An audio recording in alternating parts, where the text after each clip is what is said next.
What's going on, guys? Welcome back to part 2 of our worst ranked movies of the year 2022. Let's get back into it. My next pick is going to be a movie I saw more recently. It's one of those movies that I decided to stream, and I didn't want to go to the theaters to see it just because I knew I probably wouldn't like it. It's Minions: The Rise of Gru. There hasn't been a Minions movie or that I really liked. I did like the Despicable Me movies, just because the Minions weren't the sole focus of the movies. I think the Minions work best when as side characters. Yes. If you give them the spotlight, they can get really annoying really fast. Yep, and that's the problem, is they're the main focus of these Minions movies, and the Minions can get very annoying very fast. But that's how Illumination works. We strive for mediocrity. As long as we make the money, who cares about quality? Yep. For my number 5 pick, Moonfall. This is one, as soon as I saw the director's name, Roland Emmerich, I knew exactly what movie I was going to get into. Yeah. And I got it, except somehow it's even dumber than I thought it would be. Aliens living inside of the moon. I'll give it a different idea, but it's honestly Independence Day with the moon. And coming from a guy who complains about the reason why his movies bomb is because of superhero films and how they're unoriginal, you've been making the same movie for the past 30 years. Just a different gimmick every single time. Mm-hmm. My next pick is another one Travis already covered, which to me was one of the ones that let me down the most, which was Jurassic World Dominion.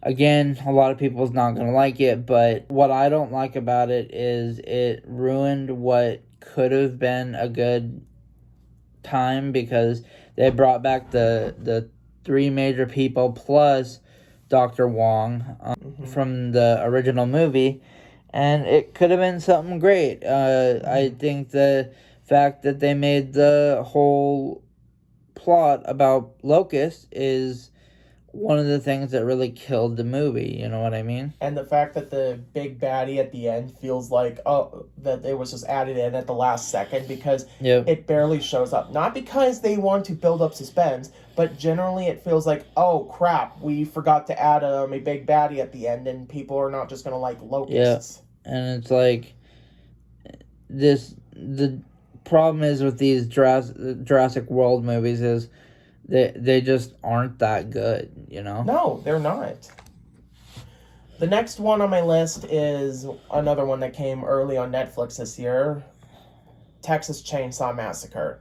Not the Texas Chainsaw Massacre, Texas Chainsaw Massacre, which is another direct continuation of the first film, ignoring the rest of the continuity, except copying the 2018 Halloween movie, along with how it's framed, how it's shot, and how the legacy character returns, except that the original actress that played the character in the original movie died, so they had to recast the character.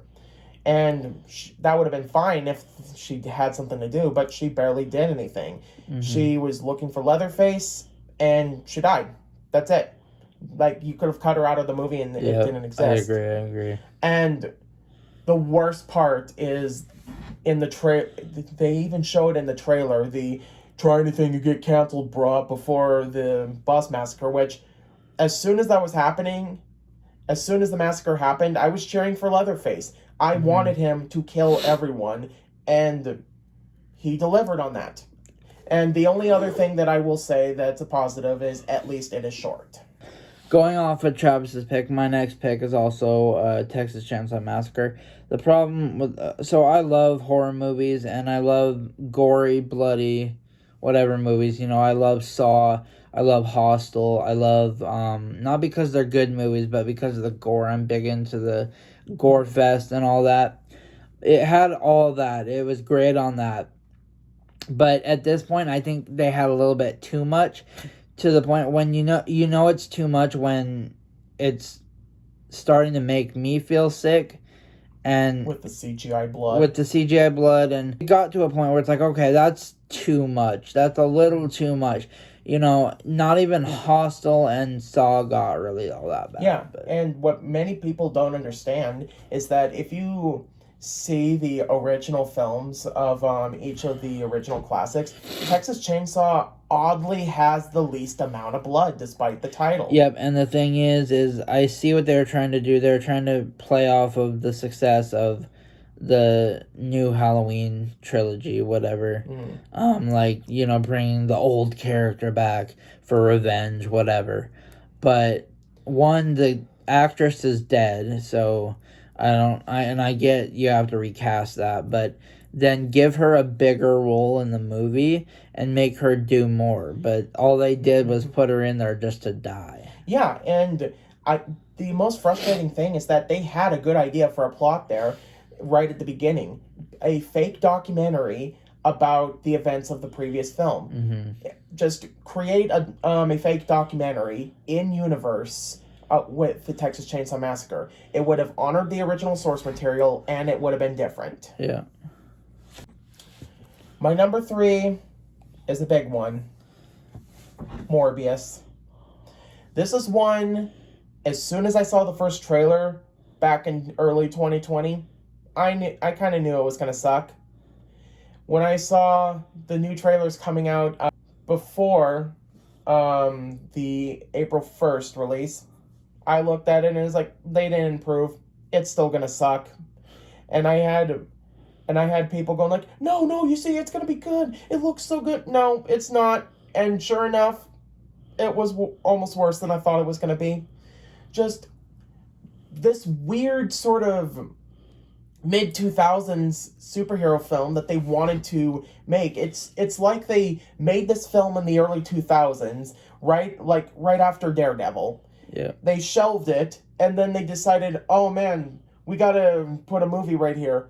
What about that one? We finished it. We can just put it on there. And they did. And there's moments where it's funny, but it was boring for a lot of the time.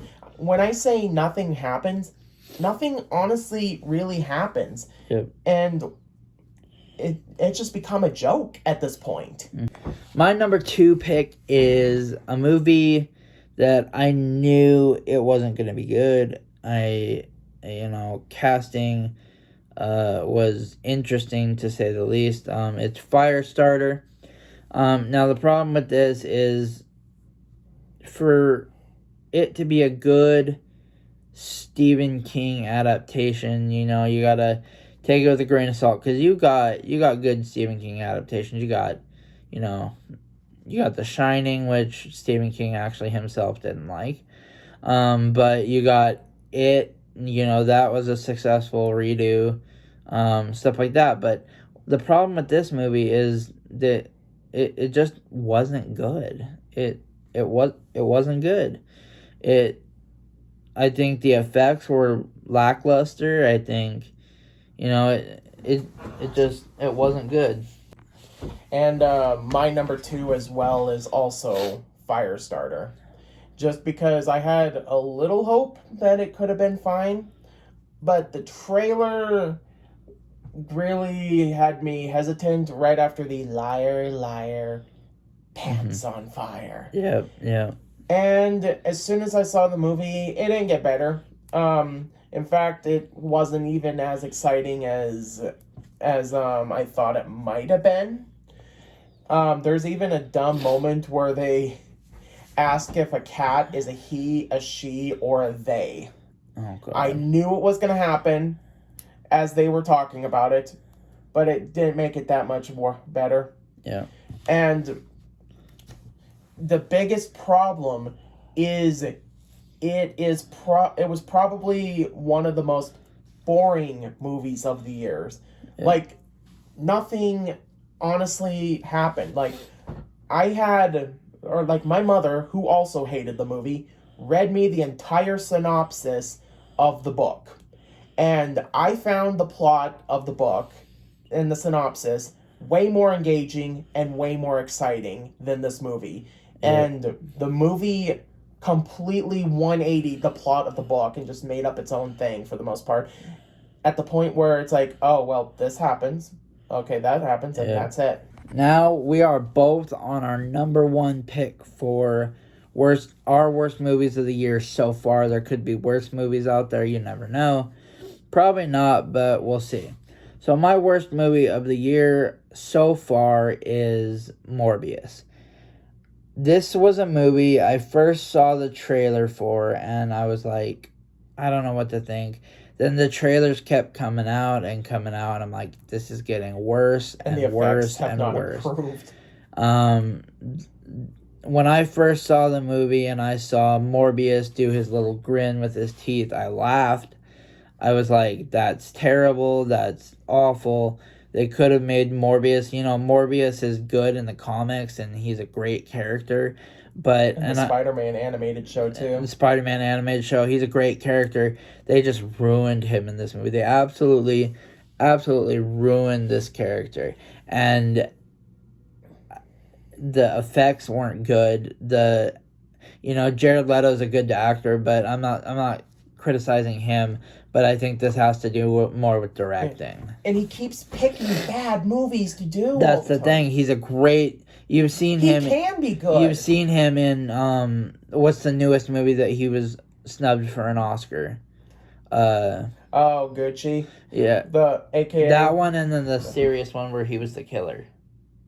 Oh, Little Things. Little Things, and then also a movie a while back which he won an Oscar for, was Dallas Buyers Club. So he does good movies. And even then, I can see the appeal, why people don't like the House of Gucci, just because he is going for the sort of the Mario accent there. Yeah. But the thing is, he can do some good things, and I still have not fully forgiven him for completely butchering the Joker. Yeah. But the biggest problem that I had is the fact that nothing happens. Yep. And by far, let's not forget about the Vulture in the post-credit scene. Here he is, he's transported to another dimension or whatever, and his first reaction is not, where's my family? Where am I? His first thought is, sure hope the food tastes better.